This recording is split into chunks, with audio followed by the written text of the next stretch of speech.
અગત્યના સમાચાર મળી રહ્યા છે જૂનાગઢમાંથી। જૂનાગઢ જિલ્લામાં ખેડૂતો વિપુલ પ્રમાણમાં તલનું વાવેતર કરતા હોય છે, જેમાં ઉનાળુ પાકો મુખ્ય અડદ, મગ, મગફળી અને તલ છે। ખેડૂતોની 3 મહિનાની મહેનત બાદ આજે તલનો પાક ખેડૂતોએ તૈયાર કર્યો છે અને આજે ભેસાણ માર્કેટિંગ યાર્ડમાં ખેડૂતો તલ વેચવા માટે આવી રહ્યા છે। ત્યારે સૌરાષ્ટ્રના મોટા પીઠા, રાજકોટ, ગોંડલ, જૂનાગઢ જેવા માર્કેટિંગ યાર્ડમાં તલની બમ્પર આવકો જોવા મળી રહી છે, પરંતુ ભાવની પારાયણ ખેડૂતો માટે મોટી મુસીબત છે।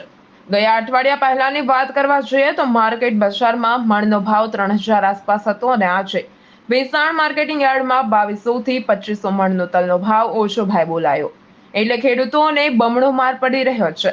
વીઘે ઉત્પાદન ઓછું આવે છે અને એમાં પણ ભાવ ન મળતા માણસના ભાવ ઓછા મળતા હોય, જેથી કરીને ખેડૂતોમાં નારાજગી જોવા મળી રહી છે। ત્યારે સરકાર પાસે માંગ કરી રહ્યા છે કે ખેડૂતોને પોષણક્ષમ ભાવ સરકાર કોઈ પણ ભોગે આપે તો જ ખેડૂતોને પોસાય તેમ છે।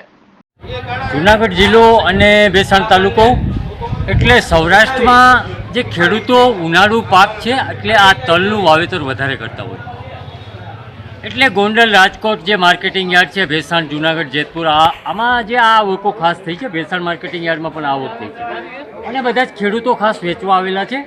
આપણે પૂછીશું એટલે શું હરાજીનો ભાવ શું છે?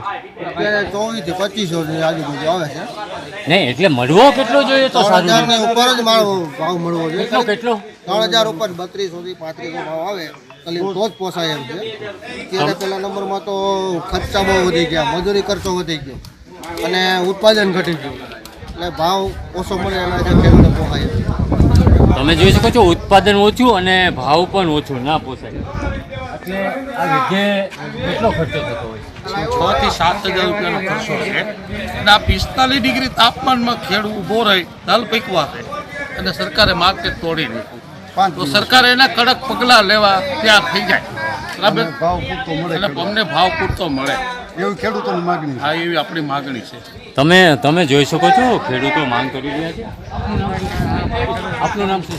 મનસુખભાઈ અરસાણી। મનસુખભાઈ, એટલે આ વીઘે કેટલો ખર્ચો થતો હોય? આ પોસાતું કેમ નથી? આપણે પોસાવામાં એમ છે કે ઉત્પાદન ઓછું છે એટલે નથી પોસાતું। 5-7 હજારનો ખર્ચો થઈ જાય છે અને ઉત્પાદન બહુ ઓછું છે અને અત્યારે ભાવ એક બહુ ઘટી ગયા એટલે નથી પોસાતું। હવે ભાવ ઘટાડો અને ઉત્પાદન ઓછું તો ખેડૂતોને આ કોઈ પણ સંજોગોમાં પોસાય નહીં। વીઘે જે 20 મણ 15 મણ ઘઉં થતા હોય એ 7-8 મણ થાય તો બિલકુલ ન પોસાય। ઉપરથી માર્કેટ બજાર જે છે એ 7 દિવસ પહેલાં 3000ની આસપાસ હતું, હવે અત્યારે 2200 થી 2500, એટલે ખેડૂતોને બમણો માર પડે છે। ઉત્પાદન પણ નથી અને ભાવ પણ નથી, તો ખેડૂતો માંગ કરી રહ્યા છે કે ખેડૂતો માટે સરકારને પગલાં ભરવા જોઈએ।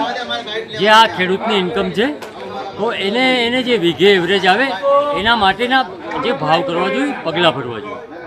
Mahesh Kathiria, GTV news, Bhesan. Mahesh Kathiria, GTV news, Junagadh.